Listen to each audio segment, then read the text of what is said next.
Hi, and welcome to Behind the Scenes with Axiom Medical. I'm your host, Jason McElwinney. If this is your first time joining us, this is a monthly show where we go behind the scenes here at Axiom Medical and talk to the people that make this company tick. We've now officially, I think, entered into our third year of interviews. So if you've missed any of them, head to our YouTube channel and you can watch all of them. I've talked to people from all across the company and all across the country, as a matter of fact. And I'm very happy today to bring you Lhoren Morris. Lhoren, how are you?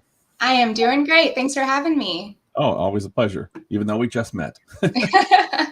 Lhoren is an enterprise account manager here at Houston. So why don't you go ahead and introduce yourself to the people, Lhoren?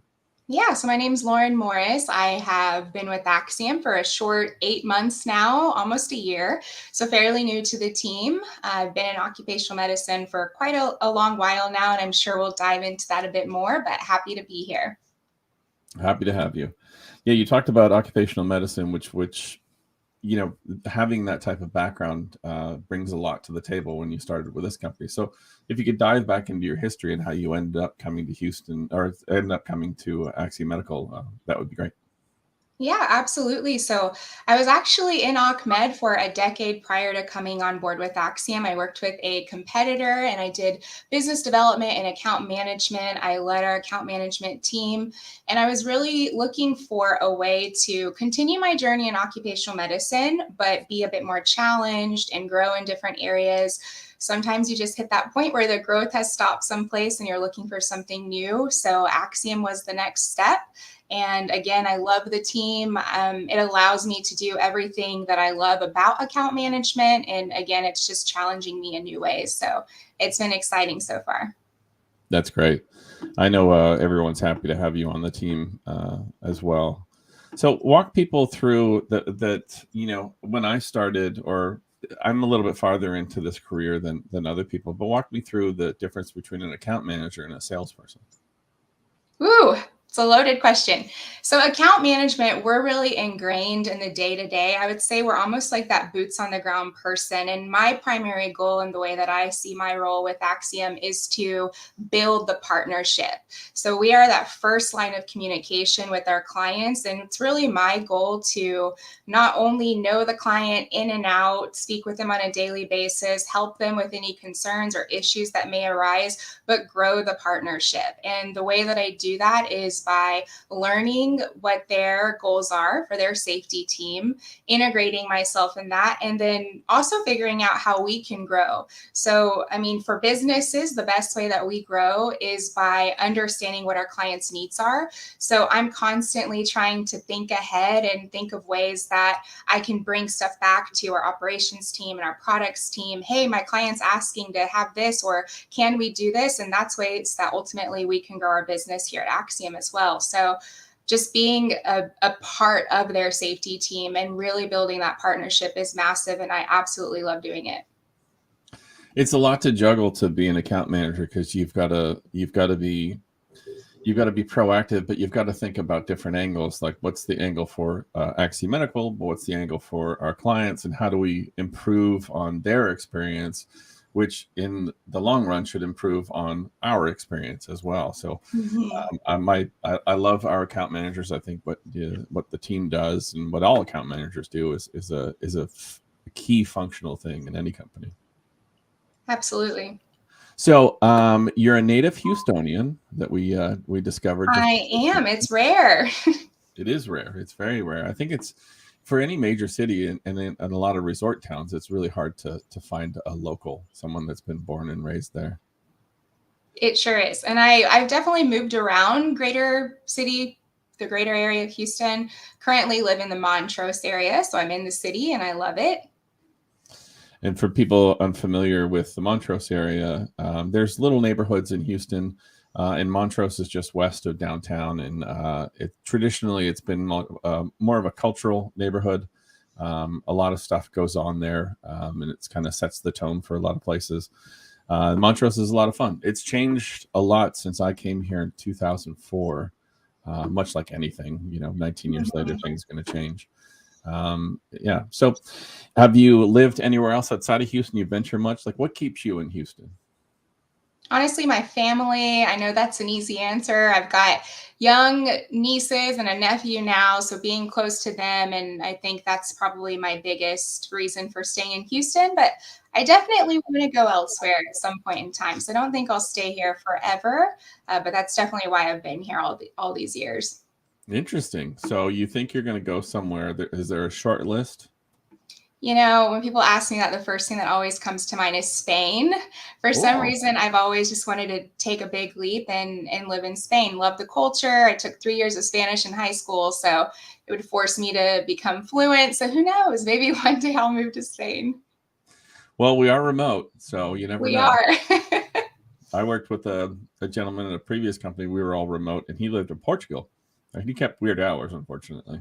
hmm Yeah, What? that is hard. I also there's several cities in the United States that I've thought about. Nashville is an easy one. There's also no state tax there, so That's a big selling point for Texas, and I think Florida is the same way. Tennessee's the same Mhm. way. No state tax, which is good.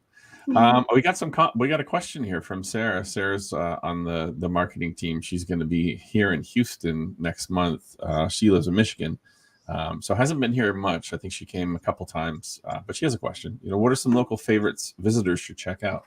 Ooh, there's a lot of things. I mean, are we talking food, entertainment? I would say the big touristy things here in Houston, obviously, you have places like NASA. We have a great museum district. So the Museum of Fine Arts Houston is phenomenal. I'm a member there. I love to go and spend time there on the weekend. So that's really fun. Food, there's everything here. So if you're coming to Houston and you're not eating good food, you did not do it right. We literally have every kind of cuisine that you can think of, but you definitely need to have Tex-Mex. That's a must. And I would also say Asian food. We've got amazing Asian food here. We've got a great Chinatown, so you could check that out too. Yeah, and I would add Houston is known in food circles as being one of the top spots in America for Vietnamese food. It's just there's so much of it here, and it's really great. I Mhm. remember when I first came to Houston, I was so amazed at the amount of options there were for food and the amount of different cuisines there were for food. I used to live in Toronto, which is a huge melting pot as well, and we have a lot of different options there. But I always thought that Texas was Tex-Mex, and not much Hey, else. but you gotta have Tex-Mex though. Oh yeah, for sure. And we don't want to promote any brands, but there are certain places in Houston that are institutions. So we'll get Yes. you some answers for that. Holly jumps in and says, "Did someone say an Axiom retreat in Spain?" Yeah, let's do it. I'd love that. And Holly says, "I was about to ask where she would move. Spain would be cool." Spain would be so cool. I don't know. That's always been ever since I was a teenager. I've always seen myself in Spain, I guess. So we'll see if that happens. I'd love to go. My heritage is Scotch Irish, and my immediate family, cousins and uncles, they live in Scotland, and Spain is like it's kind of like Canada's Florida. Like Canadians go to Florida all the time, so Spain is like that's the number one place where people go. It looks beautiful there. I'd love to go. hmm We have a comment here from 80 says, "I love Barcelona. My passport is up to date, so it looks like you got a travel Me partner." too. I love Barcelona too. Amy, let's go. Right. So we talked about cities that you would love to move to.